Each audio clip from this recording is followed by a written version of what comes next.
هو ابراهيم سعيد عايز ايه من نادي الزمالك وجماهيره يا جماعه؟ يعني ابراهيم سعيد البرنامج والقناه اللي شغال عليها دي هل طالع بس عشان نادي الزمالك ويهاجم نادي الزمالك واي تصريح حلو لنادي الزمالك؟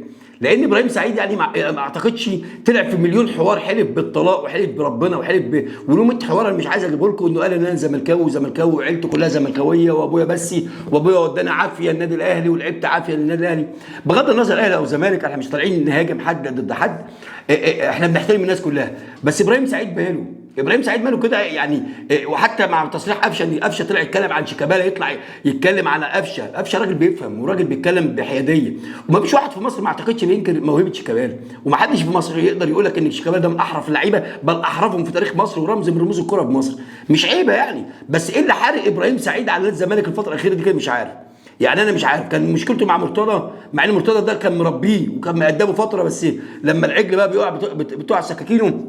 بس يا جماعه النهارده هنتكلم في فيديو عن نادي الزمالك يا جماعه، وايقاف القيد ورفع ايقاف القيد امتى، والصفقات هنشوفها ازاي، وعبد الله السعيد جاي ولا مش جاي، وهل احنا محتاجين عبد الله السعيد ولا مش محتاجينه، وهيلعب سنه ولا لا. ففيديو مهم جدا ايها الزملكاويين، احلى جمهور نادي الزمالك.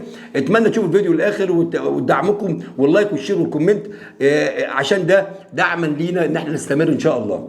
بدايه عايزين نشوف بس الناس اللي كانت بتطبل مع المستشار مرتضى منصور وتطلع تطبل له، وتطلع منهم طبعا الكابتن خالد الغندور ابو مليون وش، اللي كان بيطلع طبعا مع انجازات المستشار مرتضى منصور والمعزتين في الفرع الجديد والرمله والخيمه اللي كانت بتتعمل، ويطلع يقول لك انجازات حلو انك انت بنيت نادي وعملت بطولات. بس اللي بيحصل لنادي الزمالك والمبالغ والملايين، ابو طيب وتشيمبونج وشيكابالا والمبالغ دي كلها والغرامات دي مين تحملها؟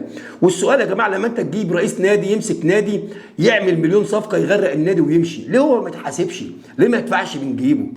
عشان بعد كده اي رئيس نادي يجي يتحمل، يبقى حريص انه ما يخسرش، حريص انه يجيب صفقه تفيد نادي الزمالك. مش انت تجيب اي واحد او الجمعيه العموميه للاسف بسذاجه تجيب لك رئيس نادي يعني مع انا اسف جاهل يطلع، لان الاداره فن، وانك انت تعمل استثمارات، وان غير انك انت لعيبه، ان ناس تبقى عندك لجنه كوره تجيب لعيبه دي شيء، وانك انت رئيس تعرف تدير المنظومه دي شيء ثاني. فالمستشار مرتضى ابراهيم على راسنا من فوق، لكن غرق نادي الزمالك. واللي بيحصل لنادي الزمالك حاليا والكابتن حسين لبيب، هو انا مش يعني انا لا اشفق عليه واشفق عليه، لا اشفق واشفق. اقول لك لا اشفق ازاي؟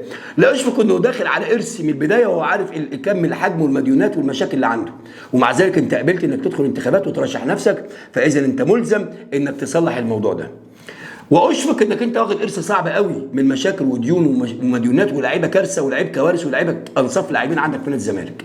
فدي كارثه من الكوارث. حتى شيكابالا في تصريحه الفتره الاخيره قال لك احنا محتاجين لعيبه تليق بالتيشيرت وتقدر يعني على قد مسؤوليه نادي الزمالك. فاحنا حاليا يا جماعه نادي الزمالك داخل على مرحله صعبه قوي، والمفروض بيسابق الزمن. وكمان عايز اقول على اللي كان بيطلع كابتن المستشار مرتضى منصور يطلع على قناه نادي الزمالك، هل يا ممدوح عباس ومش يا ممدوح عباس. هو السؤال حاليا طب ممدوح عباس يا سيدي، انت مع احترامي انت داينت نادي الزمالك بملايين المديونيات، ومع ذلك انت فين؟ ما حدش طلع قال لك انت بتعمل ايه ولا بتجيب ايه. المهم،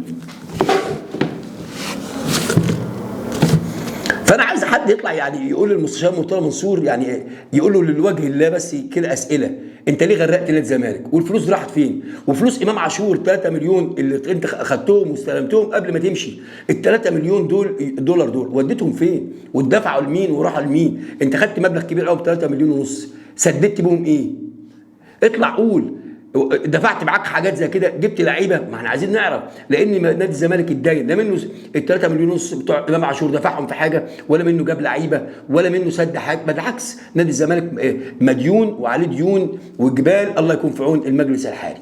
طبعا سمعنا ان عبد الله السعيد شبه خلاص نادي الزمالك. انا دايما ما بقولش يعني الموضوع اكيد ومش اكيد، وانا ما بمشيش ورا وسائل الاعلام، بس انا بقول يا جماعه هو سؤال الزملكاويه. عبد الله السعيد لا ننكر انه لعيب كبير جدا وفي نص ملعب لعيب مؤثر، اي نعم، بس السن هو مش هيديك غير سنه واحده، لو اديته سنتين تبقى انت غلطان. عبد الله السعيد لعيب من اللعيبه الجامده جدا والمؤثرين جدا جدا، بس انت محتاج حد معاهم كمان، محتاج محمود صابر ومحمد شحاته، دول لعيبه جامده، فانت محتاج اللعيبه دي مع عبد الله السعيد. اقول لك لكن عبد الله الله السعيد لو جه مع نص الملعب اللي موجود حاليا عندك مش هيعمل حاجه وملوش اي لازمه. فنتمنى نادي الزمالك، ونتمنى اللي انا واثق فيه ان في لعيبه جامده وقعت ولاعيبه جامده ان شاء الله، ونتمنى بقى نسمع اخبار حلوه ان النهائي رفع القيد، ان القيد اترفع، ونسمع كمان ان اللعيبه جامده جت نادي الزمالك تليق باسم نادي الزمالك، لان نادي الزمالك كبير وجماهير كبير بجماهير. المهم فيديو صغير كده 5 دقائق دردشنا فيهم. نتمنى التوفيق لنادينا، ونتمنى الكابتن ابراهيم سعيد يفوق. الكابتن ابراهيم سعيد احنا قناه محترمه وجمهور محترم، وجمهور اكتر جمهور ساندك ودعمك ووقفك على رجلك بعد ان كنت انتهيت.